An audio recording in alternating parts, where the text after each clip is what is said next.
Sultan Hasanuddin lahir di Makassar, Sulawesi Selatan 12 Januari 1631 dan meninggal di Makassar, Sulawesi Selatan 12 Juni 1670 pada umur 39 tahun. Dia adalah Raja Goa yang ke-16 dan pahlawan nasional Indonesia yang terlahir dengan nama Imal Lombasi Muhammad Bakir Daimatawang Karaim Bonto Mangepe. Oleh Belanda ia dijuluki sebagai ayam jantan dari timur, dan karena keberaniannya melawan penjajah Belanda, beliau diangkat menjadi Sultan ke-6 Kerajaan Goa dalam usia yang ke-24 tahun. Dan Sultan Hasanuddin memerintah Kerajaan Goa ketika Belanda yang diwakili kompeni sedang berusaha menguasai perdagangan rempah-rempah. Goa merupakan sebuah kerajaan besar di wilayah timur Indonesia yang mendominasi jalur perdagangan. Pada tahun 1666 di bawah pimpinan Laksamana Cornelis Spelman, kompeni berusaha menundukkan kerajaan-kerajaan kecil, namun tidak berhasil menundukkan Goa. Belanda dibantu oleh Kerajaan Bone yang merupakan kerajaan taklukan dari Kerajaan Goa. Pangeran Diponegoro lahir pada tahun 1785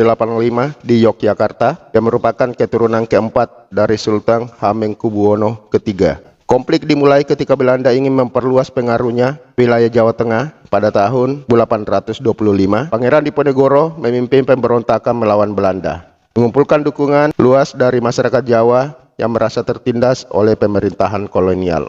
Peran tersebut sangat sengit dengan serangkaian pertempuran, pengepungan, dan gerilya. Namun perlawanan Diponegoro semakin terbebani karena penggunaan taktik pengepungan dan diplomasi Belanda, serta kekurangan persediaan dan bantuan dari luar. Pada tahun 1830, Pangeran Diponegoro tertangkap dalam sebuah perjanjian yang menjanjikan keamanan dan hak-haknya.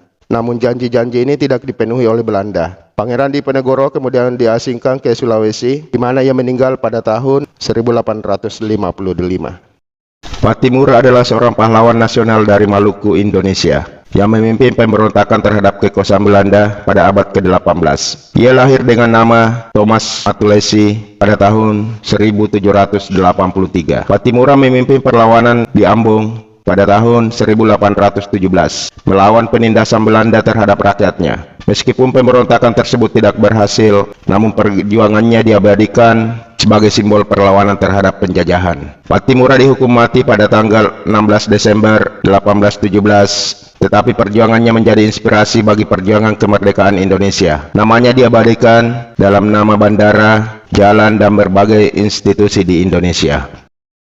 Jenderal Sudirman adalah seorang perwira tinggi Indonesia yang memainkan peran penting dalam Revolusi Nasional Indonesia. Ia lahir pada tanggal 24 Januari 1916 di Purbalingga, Jawa Tengah, dan wafat pada tanggal 29 Januari 1950. Sudirman adalah Panglima Besar Tentara Nasional Indonesia pertama. Ia dihormati sebagai sosok pahlawan nasional yang berperang dalam mempertahankan kemerdekaan Indonesia. Meskipun latar belakangnya dalam dunia militer tidak terlalu gemilang, ia berhasil memimpin tentara Republik dalam kondisi yang sulit.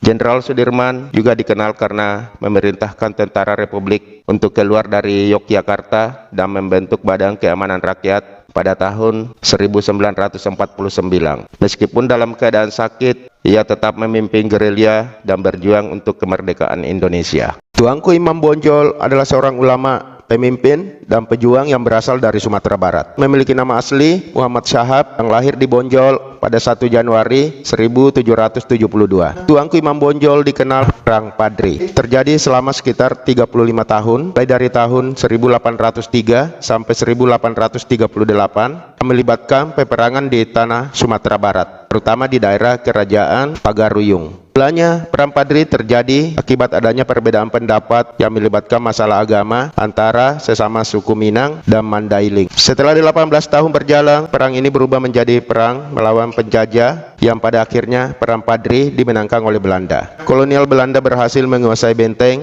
dan wilayah kaum Padri di tahun 1837 yang membuat Tuanku Imam Bonjol menyerah kepada Belanda dan dibuang ke Cianjur, Jawa Barat. Pernah diasingkan di Ambon sampai ke Lota, Minahasa hingga wafat lalu dimakamkan di Minahasa. Cut Nyadin merupakan pahlawan wanita dari Aceh Barat yang mendapat julukan Sri Kandi Indonesia. Ayah dan suami Cut Nyadin merupakan pejuang kemerdekaan Indonesia. Ia turut andil dalam melawan Belanda yang menyerang Tanah Rencong, Aceh. Tak hanya karena merasa marah tanah kelahirannya diporak-porandakan penjajah, Cut Nyadin juga sakit hati karena sang suami gugur dalam perang melawan Belanda. Berselang 2 tahun usai kematian suaminya, ia menikah lagi dan melanjutkan perjuangan melawan penjajah. Namun, peristiwa tragis kembali terulang yang pada akhirnya mengharuskan Cut Nyadin berjuang sendirian. Meski melawan Belanda yang memiliki senjata canggih, Cut Nyadin tak pantang menyerah meski usianya bertambah. Ia tak gentar menjadi pemimpin gerilya Aceh pada tahun 1873 sampai tahun 1904.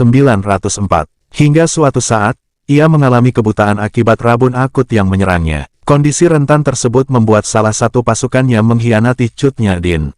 Akhirnya, Cut Nyadin ditangkap Belanda dan diasingkan ke Sumedang.